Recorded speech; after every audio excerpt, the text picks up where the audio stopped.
Hi, it's Mrs. Price from Gorse Hill. Today you have chosen to write instructions based on the animation Hunted. Now it's time to plan my instructions.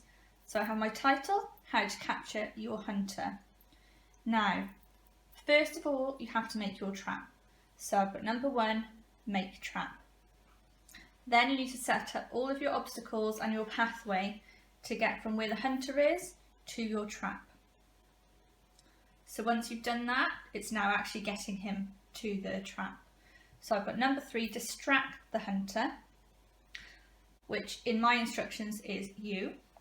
So I'm going to distract him. He's going to follow you over the boxes, using my prepositions, over the boxes. Then you're going to lead him towards the camera where you're going to take a photo and dazzle him. Then he's going to wibble wobble all the way to follow you where he lands to stand underneath your trap. So you wait until hunter is under the trap, another preposition, and then you cut the rope above your head, which allows the trap to fall on top of him, remembering that our trap has to be large enough for the hunter to fit underneath. Now I've planned my instructions, I'm now going to have lots of fun making it to see if it works before I start my writing. Maybe you could pause the video now and have a go at planning it and also making it. This is the hunter, this is the tradesperson. Got you! You can't escape. Ah, get back here! No, you can't catch me. Ching ching! Where did you go? Hey, you'll never get away with this. So here's the start of my instructions. I have my title, How to Catch a Hunter.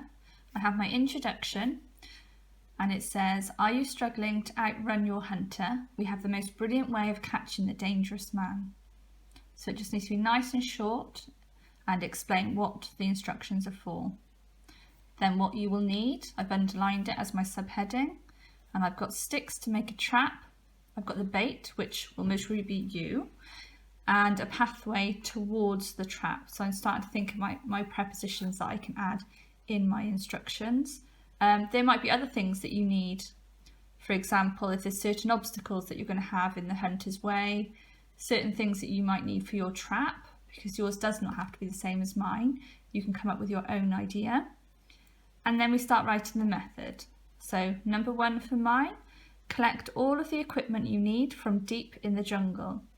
If you don't have enough obstacles, it is possible that you could steal items from the hunter's camp. So I've got my preposition, in the jungle, and then I have a subordinate clause starting with my conjunction if.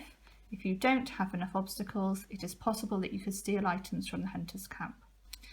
Now, number 2 on my method. So make a trap large enough to fit a hunter inside. There's no point in making a trap that is too small, so you have to make it at the correct size. So make, remembering those imperative verbs, make a trap large enough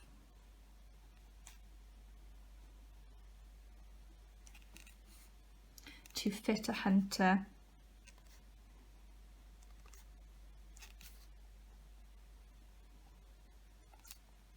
inside.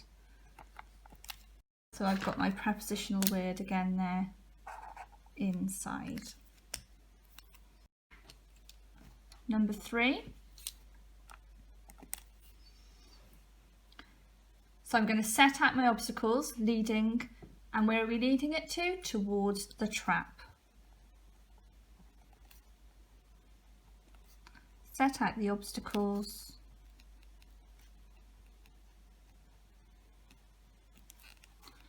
leading towards the trap. You may want to add more detail here on what the obstacles are and put them in your instructions on setting them all up individually, or you can put them all together like I've done. Okay, then in my instructions I then go on to how I'm going to get the hunter's attention and how he's going to follow me all the way to the trap and how I'm going to capture him eventually. Don't forget at the bottom of your instructions you need to have a warning. So it could be about, for example, in my number 1 I put, if you don't have enough obstacles, it is possible that you could steal items from the camp. So I might have a warning about being careful when entering the camp so as not to be seen. Or it might be a warning of when you're putting the trap together and maybe making sure that you don't end up in the trap yourself. So when you're writing your instructions, please remember your title, your introduction, what you will need, your method and your warning. And remember, when we're looking at instructions, we need to remember them imperative verbs and our key learning point prepositions. We need to put them into our writing, and there's plenty of opportunity to do that. Good luck, I hope you have lots of fun.